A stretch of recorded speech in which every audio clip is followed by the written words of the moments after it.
आरक्षण विरोधी प्रदर्शन और हिंसक झड़पों के बीच देश में तख्ता पलट हो गया है। बांग्लादेश के प्रधानमंत्री शेख हसीना ने सोमवार को इस्तीफा दे दिया। पड़ोसी मुल्क बांग्लादेश में हंगामा मचा हुआ है। ऐसा बवाल हुआ है कि देश की प्रधानमंत्री को इस्तीफा देना पड़ गया। इतना ही नहीं, मुल्क को छोड़कर किसी सुरक्षित स्थान पर रवाना भी होना पड़ा है। अभी वो भारत में है। ये सब हुआ सिर्फ एक बिल के विरोध की वजह से, जिसकी आग काफी ज्यादा सुलगी। वो राजधानी ढाका से भारत आ गई हैं। देश की कमान फिलहाल सेना ने संभाल ली है। अब बांग्लादेश में बने हालातों के बीच आखिरकार मंगलवार रात को अंतरिम सरकार के प्रधानमंत्री पद पर नोबेल पुरस्कार विजेता मोहम्मद यूनुस की नियुक्ति हो गई है। राष्ट्रपति मोहम्मद शहाबुद्दीन ने छात्र आंदोलन के समन्वय मंडल के 13 सदस्यों से वार्ता करने के बाद यूनुस की नियुक्ति की घोषणा की है। आंदोलनकारी छात्रों ने अंतरिम सरकार के प्रधानमंत्री पद के लिए मोहम्मद यूनुस का नाम प्रस्तावित किया था। बांग्लादेश की पूर्व प्रधानमंत्री बेगम खालिदा जिया भी रिहा हो चुकी हैं। मंगलवार को ही मुख्य विपक्षी नेता व पूर्व प्रधानमंत्री बेगम खालिदा जिया भी रिहा हो गई। आंदोलनकारी छात्रों ने अंतरिम सरकार के प्रधानमंत्री पद के लिए नोबेल पुरस्कार विजेता मोहम्मद यूनुस का नाम प्रस्तावित किया था। छात्र आंदोलन के समन्वय मंडल में शामिल नाहिद इस्लाम ने बताया था कि मोहम्मद यूनुस को अंतरिम सरकार का प्रधानमंत्री बनाए जाने पर छात्रों में सहमति बनी है।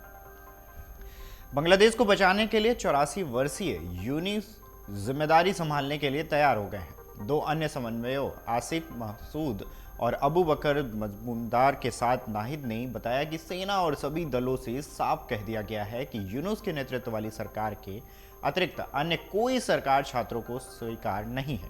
देश में न हम सैन्य सरकार चाहते हैं और न ही फास्टिक सरकार। बता दें कि नवनियुक्त प्रधानमंत्री यूनुस ने हसीना सरकार को हटाए जाने का स्वागत किया है। कहा है कि यह बांग्लादेश के लिए दूसरी आज़ादी की तरह है। बता दें कि मोहम्मद यूनुस का जन्म 28 जून 1940 में हुआ था। वो बांग्लादेश के एक सामाजिक उद्यमी, एक बैंकर, एक अर्थशास्त्री और एक सामाजिक नेता हैं। गरीबी उन्मूलन के विशेष प्रयासों के लिए साल 2006 में यूनुस को नोबेल शांति पुरस्कार से नवाजा गया था। गरीबी उन्मूलन की दिशा में अहम योगदान के लिए यूनुस को इस पुरस्कार से नवाजा गया था। यूनुस ने 1983 में ग्रामीण बैंक की स्थापना भी की थी, जो गरीब लोगों को छोटे कर्ज मुहैया कराता है। बांग्लादेश को अपनी ग्रामीण बैंक के माध्यम से माइक्रो क्रेडिट के लिए दुनिया भर में सराहना हासिल हुई थी। इसके कारण बांग्लादेश में बड़ी संख्या में लोग जीवन स्तर के ऊपर उठने में सफल हुए थे। साल 2009 में उन्हें United state presidential medal of freedom से सम्मानित किया गया था। 2010 में उन्हें कांग्रेसल गोल्डन मेडल भी दिया गया था। इसके साथ ही उन्हें कई और भी अवार्ड्स मिल चुके हैं।